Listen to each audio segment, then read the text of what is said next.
भारत पाकिस्तान से लेकर रूस यूक्रेन तक हर बड़े संघर्ष को खत्म करने का दावा एक ही शख्स ने बार बार किया है। नाम है डोनाल्ड ट्रंप। लेकिन अब रूस यूक्रेन युद्ध को लेकर ट्रंप का रुख बदलता दिखाई दे रहा है। क्या उन्होंने सीज फायर से यू टर्न ले लिया है? आइए विस्तार से जानते हैं। कुछ दिन पहले तक ट्रंप खुद को शांति दूत की भूमिका में दिखा रहे थे। व्हाइट हाउस की प्रेस सेक्रेटरी कैरोलिन लेविट ने कहा था कि राष्ट्रपति ट्रंप ने युद्ध खत्म करने के लिए कई कदम उठाए। इसमें भारत पर लगाए गए प्रतिबंध भी शामिल थे, यानी 50% टैरिफ, जिसमें 25% रेसिप्रोकल और 25% पेनल्टी रूस से तेल खरीदने पर।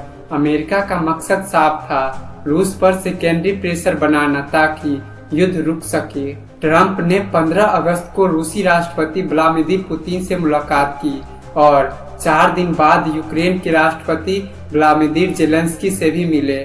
उन्होंने ट्रुथ सोशल मीडिया पर लिखा, मीटिंग पॉजिटिव रही, यूक्रेन के लिए सुरक्षा गारंटी पर चर्चा हुई, यूरोपियन देशों के सहयोग से यह गारंटी लागू करने की बात हुई। ट्रंप ने यहाँ तक कहा था कि अब एक त्रिपक्षीय बैठक होगी, पुतिन, ज़ेलेंस्की और वो खुद। इसे युद्ध खत्म करने की दिशा में बड़ा कदम माना गया। लेकिन अब ट्रंप ने चौंकाने वाला यू टर्न लिया है। द गार्डियन की रिपोर्ट के मुताबिक ट्रंप ने अगले चरण की शांति वार्ता में सीधे हिस्सा न लेने का फैसला किया। उन्होंने कहा कि पहले पुतिन और ज़ेलेंस्की आपस में अकेले बैठकर मुलाकातें करें, बिना अमेरिका की मध्यस्थता के। ट्रंप का मानना है कि युद्ध खत्म करने का अगला चरण दोनों नेताओं की द्विपक्षीय बैठक है, यानी अब ट्रंप बैक फुट पर है और खुद को वार्ता से थोड़ी दूरी पर रख रहे हैं। एक अमेरिकी रेडियो इंटरव्यू में ट्रंप ने कहा, मैं बस यह देखना चाहता हूं कि पुतिन और ज़ेलेंस्की की बैठक में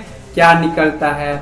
यह बयान साफ इशारा करता है कि ट्रंप अपनी भूमिका को फिलहाल सीमित रखना चाहते हैं। ट्रंप की रणनीति अब सवालों के घेरे में है। पहले खुद को शांति कराने वाले नेता दिखाना, फिर बड़े बड़े वादे करना और अब अचानक पीछे हटना। कई विशेषज्ञ मानते हैं कि ट्रंप का यह कदम उनकी राजनीतिक रणनीति का हिस्सा है, ताकि नतीजे के हिसाब से वह खुद को क्रेडिट और दूरी दोनों में से जो चाहे चुन सके। कुल मिलाकर रूस यूक्रेन युद्ध में ट्रंप का यू टर्न एक नया मोड़ है। अब देखना होगा कि क्या पुतिन और ज़ेलेंस्की वास्तव में बिना अमेरिका की मध्यस्थता के आमने सामने बैठते हैं या नहीं। फिलहाल इस खबर में इतना